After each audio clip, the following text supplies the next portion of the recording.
How is everybody? Yeah. Are we having a good time? Yeah. Enjoying life? You am. You enjoying life? Yeah, I was just telling Dustin earlier, my name's Ryan Baker. And today I had a meeting with another Ryan Baker. Yeah. Who likes video games, is a dad, works in marketing, has a marketing agency, and just very small world, peeps. Very small world. Baker and Baker. Baker and Baker, yeah. Industries. So, yeah, we're going to take over. Yep. Everything. That's going to be Bakersville? He mentioned that he may listen to our podcast. So, Ryan, if you're listening to this, I'm sorry that I mentioned you, but, you know. Why would someone in marketing ever be, like, ashamed to have been mentioned? Well, it's by me, though. It's in association with... Oh, okay. So you just brought him down. What is it, in, like, the Wheel of Time, your eyes were lowered? Lowered my eyes. Anyways, welcome back. We are talking about... Our video games. We're talking about grammar today. We're talking about grammar. Welcome to True Dad Materia. Are video games a good way to bond with your kids? So, welcome to another episode of... Yep, just chatting with True Dad Materia.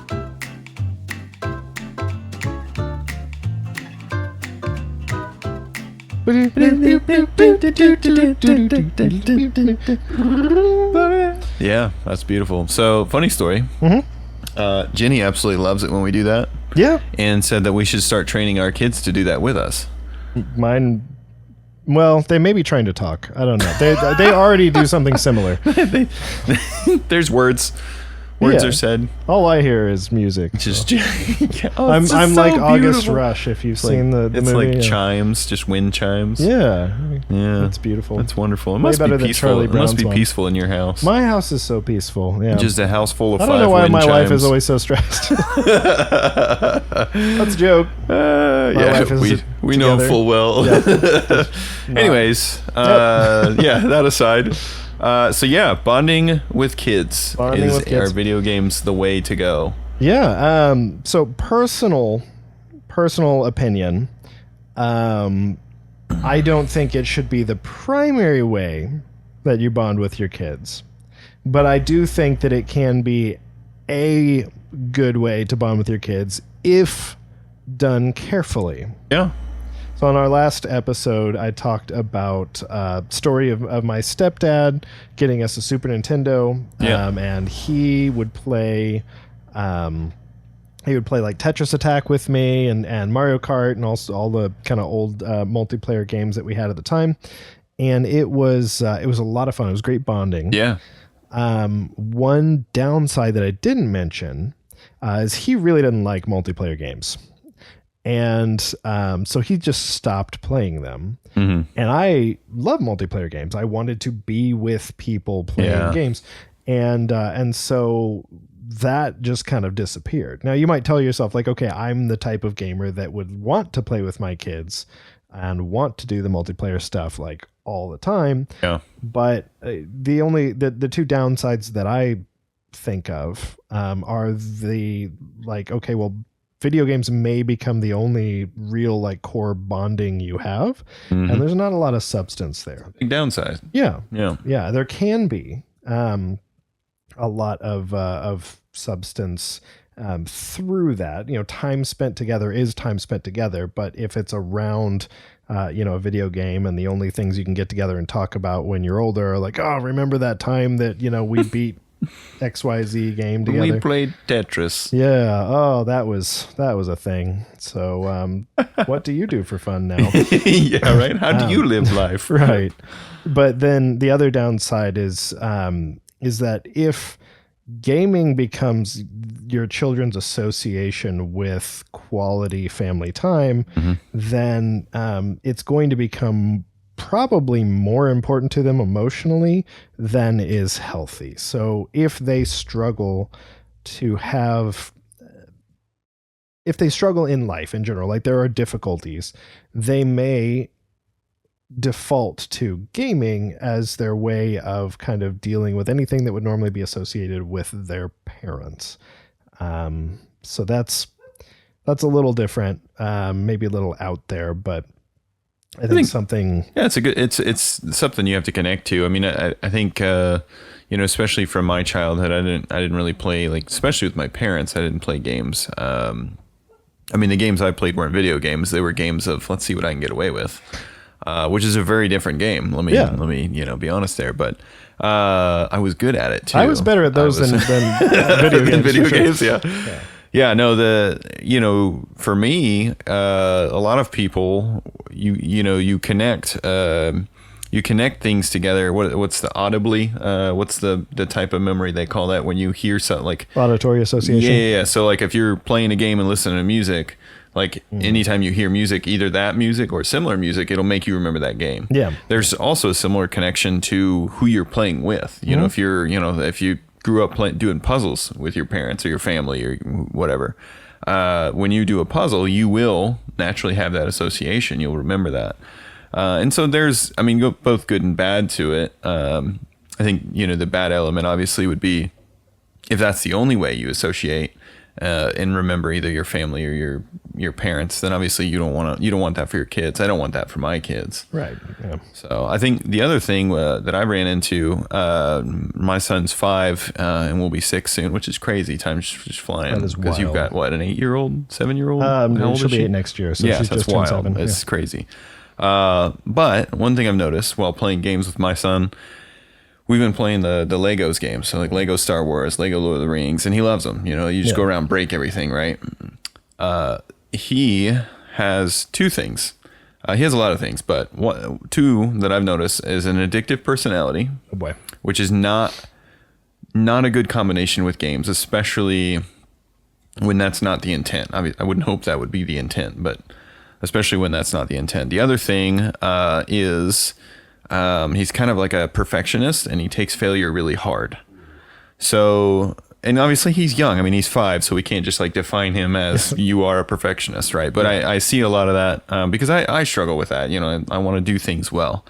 But what I've realized is in our gaming, there's been plenty of times where he's like not doing something well and he starts getting frustrated. And then he just hands it to me. He's like, here, you do it. Yep. Now, 2 things have happened. 1, he's no longer playing the game. And 2, he's no longer playing it with me. Right. You know, and it's not just because, you know, he's handing me the controller. It's because he's focused on the success of the game and not on, you know, the fun of playing it with someone. Right. Yeah. And so that's something like I, as a dad, have to say, okay, we need to game less because you're sure you're enjoying the game at points, but that's the only point. You're only doing it to enjoy the game. You're not doing it to play with someone. Yeah. So it's kind of I guess a red flag. Yeah. You want to watch out for those things.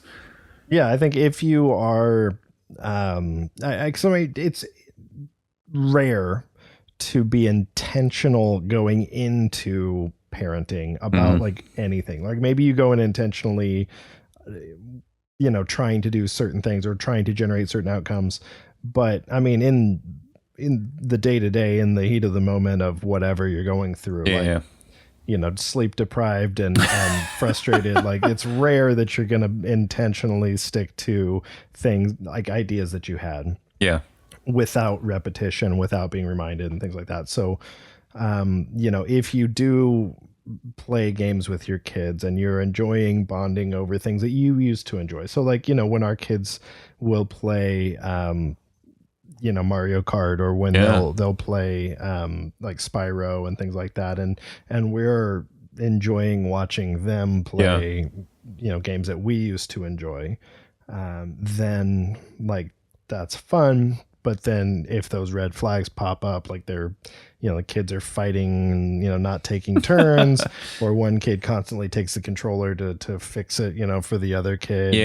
And like, oh, I'm helping. No, you're stealing. You were and taking they over, don't get their turn. Like they don't seem to care because they're just watching the screen and that's all they want to do. So, you know, you want to watch for those red flags for sure. And you know, those can actually be really good moments for you to step in and teach lessons. But you know, video games are not the best tool for everything in parenting. That's true. They can be really helpful. Just like I learned a lot of really interesting things from video games that both good and bad, I'm sure. Life. But that doesn't necessarily, that has not been better for me than learning through like watching YouTube videos, reading books, being out in the world, working in different industries, things like that. So well, and that's the thing. I mean, we have to look at video games not as a teaching tool. Although like I think when I was in school, we had what was it, Oregon Trail? Oh yeah. And then there was also it'll teach you not to travel. It'll teach you not to don't go west. But then there was also what was it? I don't know. I don't remember what it was called, but it was a typing game. Maybe speak in typing 5. Yeah, but there was like, it was like it would have you like type out words on an asteroid and it would blow up the asteroid. So like they'd be, shooting at you. So it was like, it's building your skill, but like it's also a game, you know?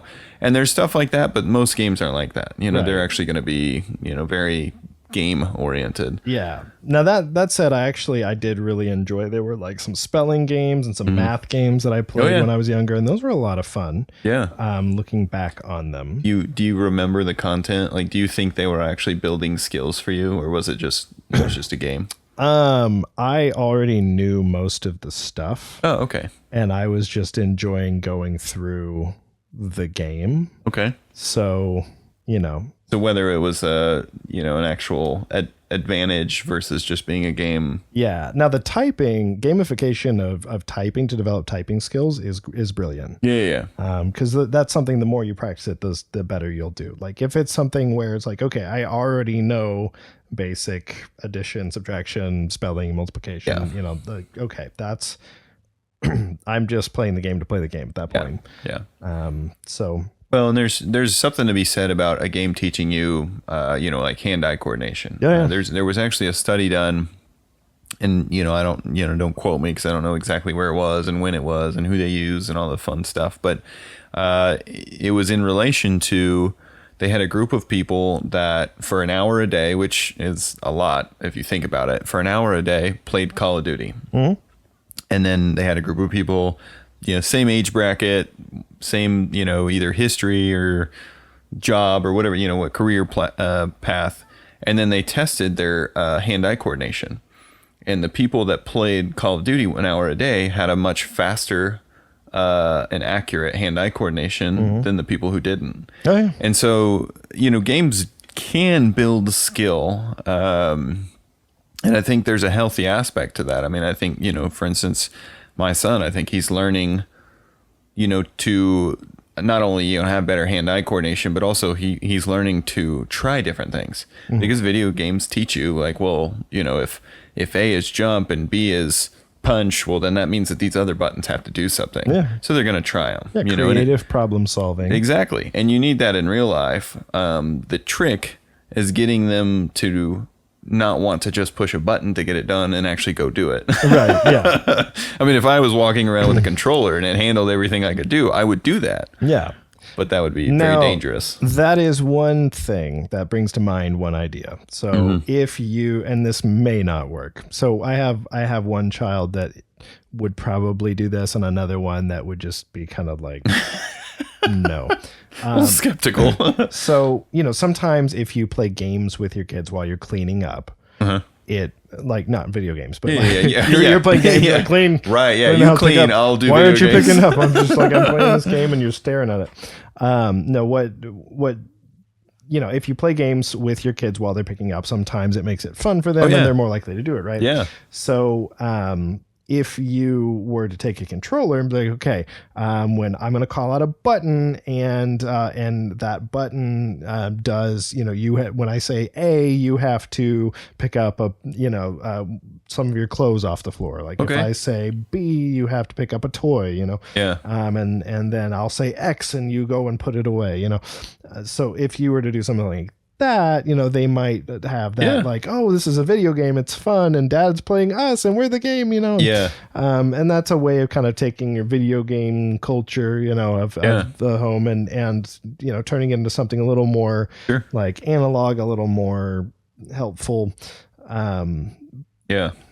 I think, yeah, so, the thing of gamification isn't a new term. I mean, the term might be new, but the action is definitely not new. Right. I guarantee in, old settler days, they played games to get their kids to clean up. I mean, it was the do it or I'll beat the trash out. Yeah, do it or you lose. Yeah. Yeah, but the truth is, I mean, the gamification is a tactic that everyone uses. If you think about it, you're having a hard day at work. How many corporate offices out there? And I've only worked in one and a half. I quit after training, so I don't know if that counts. But I only worked in one. But how many offices out there? Like, okay, we need to pep up, our crew. Let's do a competition. The first one to get 50 sales, or I'll buy lunch if you get blah blah blah blah. Like, that is a game. Yeah. It's a competition. So those types of things have been around forever. And for the most part, they generally help people bond also. Yeah. Because it gets them on a similar page. It gets them kind of focused on a similar goal. And it, kind of everyone has fun while they're doing it. Now there's always, a select group that are like, I hate competitions. I don't want to be a part of it, which, there's always going to be that. Yeah. If your child is that, then just fuck. Yeah. Hopefully your child isn't like that. But I think, the downside, I think video games as bonding is great. I think the one major downside is the video aspect of it. Yeah. Because they usually associate visually more than how did you say it? Auditorially. See, that's an easy word. I don't know why I can't remember that. It's very straightforward. Yeah. But that is your memory will remember visually more than auditorially. Yeah, we remember in pictures. You just we remember in pictures. Yeah. And I think that in addition, so they've done studies that have shown that when anyone plays video games, their brain enters like a trance-like state. So it's like you're operating on theta waves or something. Theta waves. Yeah. And I don't know what that means other than the fact that it's like, when you're driving somewhere and like you are so focused on what you're thinking about that you're driving into second nature, and then you're like all of a sudden click back into reality and you're like, whoa, how did I get here? I've never had that happen. Usually I'm like dozing off and then I wake up and I'm like, maybe that's what it is. Theta waves are actually sleep. Yeah, no, it's not that different actually. So yeah, basically it's like a trance-like state. So you you may be like really dialed into the game itself and be able to like react to things quickly there, but you're kind of like zoning everything else out. And it's very singular focus. It also is overstimulating a poor child with a developing brain. Yeah. And no prefrontal cortex to be able to like reason things out. Yeah. To limit themselves, discipline themselves. Yeah. Yeah. So, if you can bond with your children over like board games, I think that would be a superior form of bonding over games. Yeah. If the goal is bonding, definitely. Yeah. Well, it's something you can sit together and talk together. And yes, you can theoretically do that with video games, depending on the games. Yeah. But, I mean, even Dustin and I, like when we're streaming together, a lot of times, like because we're streaming, we'll talk more. But if we weren't streaming, we probably wouldn't really even talk that much. There's a few games we've played where we've kind of zoned out, and then it's actually funny because Jenny's mentioned it. She's like, I think it was Nobody Saves the World. We were playing Nobody Saves the World, and if you've ever played or watched that game, it's super fun. Yeah. But there are moments where it's just everything happens all at once, and there's projectiles flying everywhere and enemies, and so like you're so focused on the game that your conversation ended. Yeah. And it's funny because Jenny's like, I really wish you would talk like while you're playing. And I'm like, how hard it is to talk while you're playing? It really is. And I can't bond. I'm playing a game. So yeah, I think that's a great point. Because if you're playing a game and you are like trying to bond with a child at the same time, you're not going to be able to focus on both at once. The brain is incapable of focusing on two things at the exact same time. You can switch quickly, but multitasking is impossible, and they've proven that. Yeah, that's what I've been told, that multitasking isn't real. You're just doing both tasks half as hard or something, some variation of that. Yeah, I mean, I think that you can be better at rapid swapping. Like I can hold multiple conversations at a time.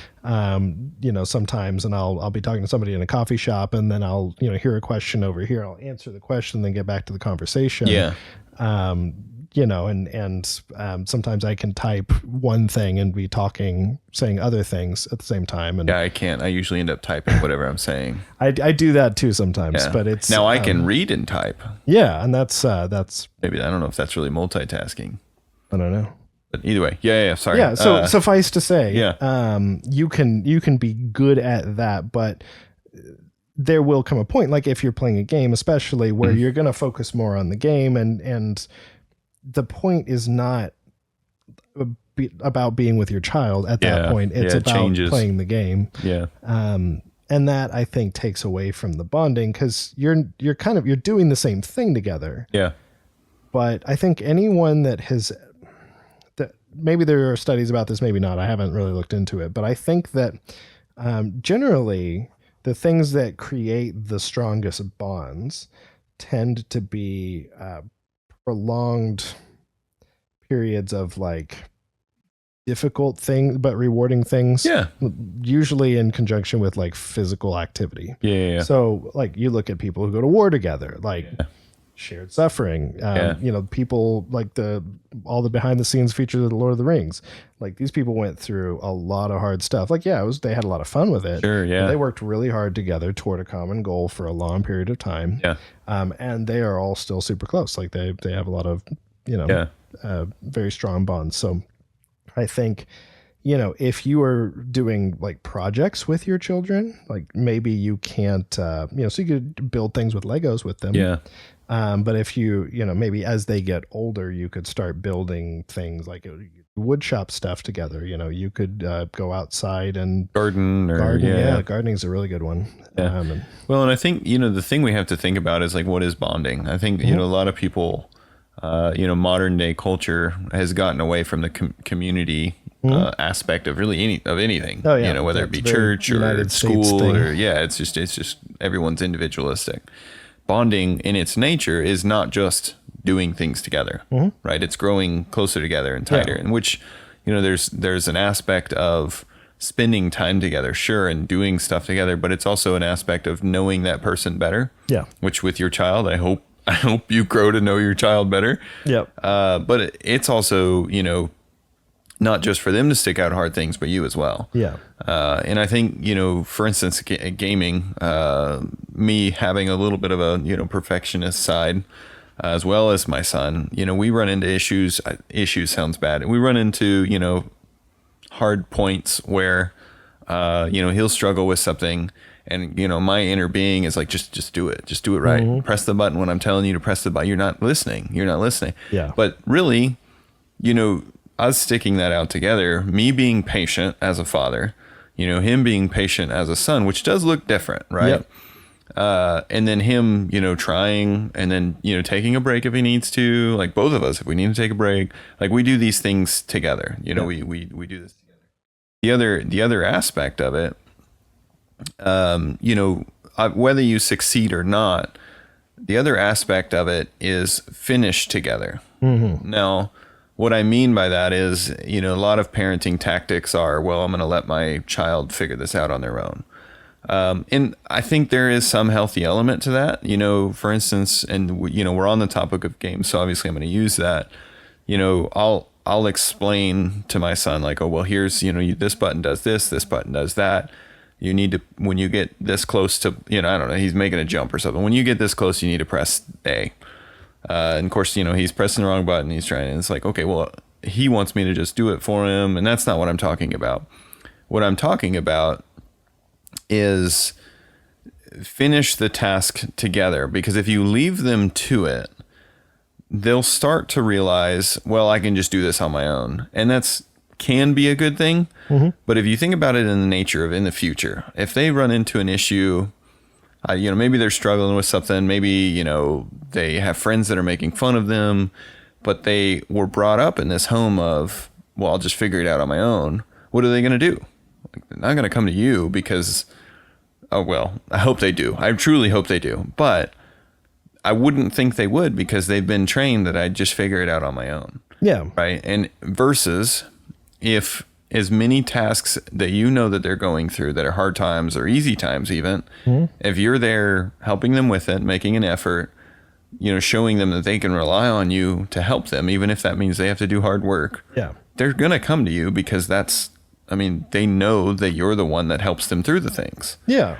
So that's a really good point. I think that there is definitely something to be said for the whole like figure it out yourself thing, because you want them to be able to problem solve and be capable of critical thinking. I can't wipe their butt when they're that old, Right. But on the other hand, there are a lot of parents who parent that way who then are wondering why their kids won't talk to them. Yeah. And I mean, it's not like won't talk to them, but like they don't come to them when they don't tell them what's going on in their life or they're not like, hey, Dad, I'm going through this thing and I don't know what to do. Like what, if you want to be that kind of father that gives your children fatherly advice. Yeah. It's like, okay, yeah, I've been around the block. I can help you. Like, you find out your kid went through something really hard and made a big mistake or suffered or something. Yeah. You're like, well, why didn't you come to me?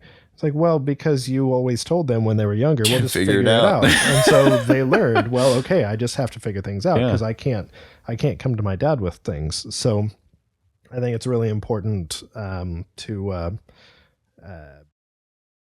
take that to heart, really, the idea of like, start something, finish it together, show them that you are willing to help them. They do need to learn. Yeah. But you're there if they need to ask questions, if they need to, if they need help. You're not going to do it for them, but you will help them. Yeah. Yeah. And I think the saying, you'll reap what you sow. I think that it holds very true to this. I mean, if you, disciple your kids in a way that shows them that you're going to, go through life with them and train them in the ways, that you want, you think is best for them, then obviously they're going to use those ways. I mean, they'll learn new things and they will find stuff out on their own, and that's fine. But there's going to be plenty of that if you're there with them, that they'll know they can come to you and ask. And maybe even, in an ideal situation, we're not in an ideal world, right? But in an ideal situation, maybe they find some, are struggling with something that they learned from someone else. In an ideal world, they would come to you also and say, hey, I learned, what do I do with this? Like, I don't even know how to understand this information. My school told me I'm actually a girl. What should I do? Yeah, what should I do? It's like, oh, well, yeah. Well, be glad that they came to you, obviously. That would be the big thing. Right, because the school, it's illegal for them to tell parents if a child is questioning things, and then the school is encouraged to make the child pursue the questions. So wild. Yeah. That's wild. So to not get into politics, I will say, circle around then to say that this is really hard, frankly. Like I definitely struggle with wanting to just do everything for my kids. So if they're struggling in a game, I'm like, oh, it's easy, you just do this. Like that. Do you think that's just a dad thing? Do you think that's specific to men? I think it's an adult thing. Oh yeah. I may be wrong. Like impatience, I guess. Like my wife has definitely talked to me about also like just wanting to do it. She's better at me about being patient because she's married to me. But, and she probably deals with the kids a learn than. But it's definitely that's hard to let them learn things and take the time to keep doing things, because the classic Wizard of Oz Cowardly Lion thing, like if you fight all their battles for them, then they won't, if you do everything that takes effort for them, then they're not going to do anything that takes effort in the future, which is all of it. Everything. And so that's one important thing to keep in mind, but also it is really hard to not turn your kids away when they want something. So like, I'm exhausted in the mornings. My wife's exhausted in the mornings. Our kid comes in and is like, or like in the middle of the night and just like, I want cuddles, and like, no, go to your room. But then if I'm like busy working later in the day and I want cuddles, and well, no, sweetheart, I'm working, and then later that day, like, okay, I'm reading a book or something, or I'm cleaning up. I'm like, I want cuddles. Oh no, I can't right now. Well, you do that enough, and eventually, like, they're like, okay, well, I can't go to my dad for physical comfort. Yeah. Or I can't, like, dad doesn't ever spend time with me. And well, and I think that, that brings up another point, and my wife had asked, like, well, when you refer to bonding playing video games, do you mean daughters or sons? And I think, that's a good question because, for instance, my daughter will be 3 next month. Wow. Thank you. My daughter will be 3 next month, and she likes watching TV like any other kid does, but will she enjoy video games? I don't know. Yeah. I know for a fact that she likes sitting next to me when we have the TV on. It's her, like, she is a cuddly, kind of person. And so you have to pay attention to how kids want to bond. You have to be aware of that. And obviously, in order to be aware of that, you have to spend time with them. You have to, you should, you're their parents, but each kid is different. So, to answer the question is we're talking about grammar again, are video games good for bonding? Maybe. Because really, each kid is different. My daughter might not be how we bond. Yeah. My daughter may want to just sit and read books, and so you have to be attentive to that, and know, because if you bond with them only in the way that you want to bond with them, not in how they want to be bonded with, is it really bonding? It's like that old story, the old, joke about if a man says something in the woods and a woman isn't there to hear him, is he still wrong? That's but it's the concept is there, are you really bonding with them? B, how do you think in the future when they're seeking attention, are they going to seek what their heart desires, what their heart needs, or are they going to seek what someone else tells them they need? Yeah. Because it's effectively what you're training them to do is like, no, you don't need this. You need to do what I want to do.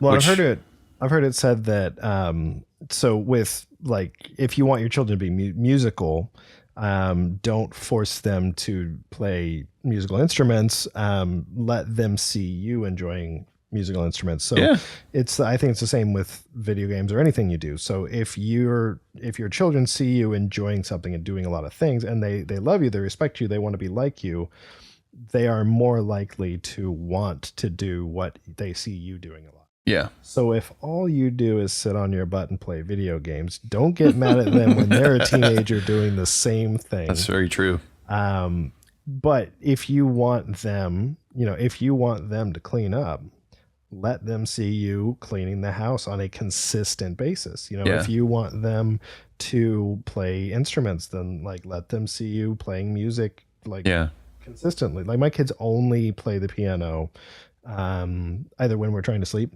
or when I'm playing the piano. So if I go and sit down and start playing the piano, they flock. Oh yeah. Which is frustrating because that's my emotional outlet and I just want to play some music. But at the same time, it's like, that's a bonding moment. That's a moment where I can teach my kids the piano, or we can play music together and we can sing and have fun. Yeah. And it's not video games. Yeah. But, and same with board games. Yeah. Same with puzzles. My kids see me doing a puzzle and like, they love puzzles. They want to do puzzles all the time, which is cool. Yeah. Just not the 1,000-piece, fall puzzle. But yeah, and something that I think a lot of people fall into at a younger age, kids are more likely to, you're more likely to let a kid play a video game because they can't mess anything up, opposed to a puzzle. My immediate thought already. I mean, I'll admit this is my fault. Is, well, you can't do that. You're going to lose pieces. Don't put those in your mouth. You just can't handle a puzzle. And that may be true, right? And that may be. But what I say, the pitfall is don't resort to video games as this is the only thing you can do. as well as they get older, make sure to include the other things. Mm-hmm. You know, I mean, my 5-year-old, almost 6-year-old, he's like, he could probably start handling puzzles. He knows he can, I mean, when he was 3, he could put little, like, you know, 20-piece puzzles together. Yeah. So it's like, I know he could handle it. It's just the pieces are so small and he gives up pretty quick right now, which is understandable. Yeah, we do bigger pieces, smaller number of pieces. Yeah. But that's the thing. Don't fall into the, well, this is so much easier. It is easier, but it's also a lot worse for them. Yeah, easier is not always better. And frankly, most of the things that are easier in life don't generate the positive outcome that you want on the other side. Yeah, which, you know, if you want to hear more about dopamine, because Tony loves it when we say dopamine. Yeah. By the way, he says he thinks we say dopamine way too many times. Well, I mean, that's because we're so brainy. It just gives us a good response. We're so big brain. Yeah, like I feel good in my head when I say dopamine. Anyways, I wanted to add a point because you had said, you know, your kids will see you doing something and they'll want to do that as well. A flip side, this isn't really a bonding thing, but it's just on that point. My wife had brought it to my attention a few years back that your kids will look up to you and act in the way that you do. So, for instance, if you treat your wife, you know, respectfully, you know, that's how, I mean, they're obvious things, but if you treat your wife respectfully, if you help her around the house, if she asks you to do something and you cheerfully go do it, and vice versa, if she cheerfully asks instead of whines about it, which I know that's, you know, bad. You can't say that online, but here I am. Just pretend we didn't say that. Right. Yeah. But the point is, our children see that, you know, if they're asking for something, are they going to ask for it cheerfully, or are they going to ask for it, you know, in a bitter heart or whatever that might be? You have to be very aware that they're constantly watching you. Yeah. The other thing is, if you wrong your wife, you know, maybe you got in a fight, maybe you misunderstood, maybe it wasn't even a fight, maybe it was just a misunderstanding, and then your feelings are hurt on both sides. When you apologize in front of your kids. Mm-hmm. And not for the sake of, oh, okay, there's closure. They saw that we apologize. We're not mad at each other. But for the sake of, they know that when you do something wrong, you have to apologize. If Dad can do it, I can do it. I mean, that's the thing. And so I just wanted to make that. Yeah, really good point. Yeah, really good point. That's one thing actually my stepdad did really well. It was like always the first to apologize, and I had taken that and emulate that now, and it's you know, it's frankly a really helpful skill to cultivate because I need to do it a lot. But it's I think honestly, so like when they're younger, you were talking about easier and something when they're younger, like reading books with your children is one of the best ways you can bond with younger children, because they love the stories, they love looking at pictures, they love sitting close to you. And frankly, it helps their brain develop really well to listen, hear the words, see the pictures in association with the words, imagine things. Yeah. Like really can't go wrong with reading with your kids. So, you know, if you had to choose, like, video games is more fun because you're playing something you want to play. Yeah. But if you're playing something you want to play, you're not doing it to bond with your kids. You're doing it so that your kids can be there while you do something you want to do. So I would say that playing video games is a way to bond with your kids. It's not a good way to bond with your kids. Yeah, that's fair. I would second that. So. Yeah, on the reading thing, it reminded me, my wife mentioned that one of her fondest memories of her dad was when her and her sister would get in their beds and he would sit down and read, what is it? What are the two brothers? The old mystery book. Grimm's fairy tales. He would read those, but it's the two brothers. I can't think of their name, but there's anyways, he would read stories. Rogers and Hammerstein. Nope, no, it's not that one. I'll think of it. I'll be like, ah, and you'll be like, why are you yelling at me? The Hardy Boys. Yeah. Is it the Hardy Boys? Are they the detectives? Two brothers? Yeah. Yeah. Yeah. It's the Hardy Boys. Yeah. But yeah, he would read. Those are long books. Well, I mean, he'd read like a page at a time. Yeah. You know, and that's the thing. You don't need to read the entire book. Yeah. You know, the thing is, you know, when they're going to bed, you need them to wind down anyway. So a video game right before bed is not a good idea. That's a longer book with a lot to pay attention to that doesn't always move real fast. Might not be a bad way to get your kids to fall asleep. Yeah. Well, and that's the thing. I think she would stay up because she really liked the story, but I think her sister would fall asleep pretty quick. But that's also, I mean, that still holds true. Her sister falls asleep pretty quick.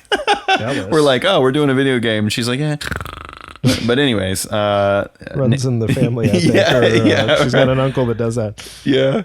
But either way, that's a great way both for a bedtime routine as well as bonding. I mean, she says it was very strong memory of hers, and I plan to do that. I mean, really pretty soon. I think the biggest thing with any kind of bonding, it takes time.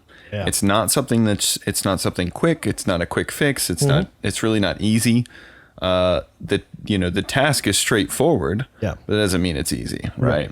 And like we talked about earlier, video gaming, the easy part is turning on the game. The hard part is being patient and letting them do their thing and you not take over, whatever that looks like. Doing a puzzle, it's easy to get a puzzle out. It's hard to not get your kid to eat them and not want to just give up. Throw pieces. Right. Bonding is not an easy, quick thing. It is a long process. So you need to know going in, I need to be patient for sure, but B, I need to let it take its course. Yeah. And if that's where you're also going to figure out, okay, well, kid A doesn't like bonding with books. Kid A likes bonding with sitting and tickling, whatever that is. Kid B likes bonding with books, and you're going to figure those things out because you're spending time with your kids. That's where the real bonding is. Right. So. Right. Yeah. Spending that time with your kids shows them that you care more about them than you care about your video games, or more about them than puzzle. Yeah, the puzzle. Whatever it is that you would be doing, you're spending that time with your children, showing them I love you, I care about you. What is important to you is important to me, which I've heard multiple times is the way to raise children that will then talk to you and want to spend time with you when they're older, which is a lament many parents have as they're older. Is like, my kids won't talk to me, my kids don't spend time with me, my kids don't XYZ, fill in the blank. Whatever it is. But it's if you didn't give them the time, if you didn't spend that time showing them that you care instead of doing what made you feel good or what was enjoyable, parenting's not easy. It's not always fun. It can be fun. Oh, absolutely. There can be easy times, but it's a lot of hard work. Yep. But very, very rewarding, as is anything with a lot of hard work involved. Yeah, absolutely. Yeah. So I mean, as far as the question goes, I second with Ryan. I think can it be a way to bond with your kids? Can video games be a way? Yes, they can be. I don't think they're the best way. Yeah. So keep that in mind. Obviously, follow up with try and figure out how your kid likes to bond or wants to bond. Mm-hmm. And obviously a 1-year-old's not going to tell you how they want to bond. So just spend time with them, play with them, be with them. That's the important part. Yeah. I mean, I think, I'm not going to stop playing games with my kids, but I am going to attempt to, minimize it. Yeah. And probably, actually really after this discussion, probably be more intentional about doing other things with my kids more often. It's funny how stuff like this really makes you go, oh, yeah, I've been doing that wrong. Yeah, that's why they say if you want to learn something, teach it. Yeah, well, that's true. So here we are learning with you. Yeah, that's True Dad Materia. True Dad Materia. That's what we do. We're equipping the materia every day. We're hunting for it. I don't know. Mm-hmm. We're hunting for what to equip. Yeah. Well, we equip and then we find better materia and then we equip that. Oh, yeah. And then we level it up and then it gets master materia. Yeah. And then we get the W materia and then we end up with 4 times 2.5 materia.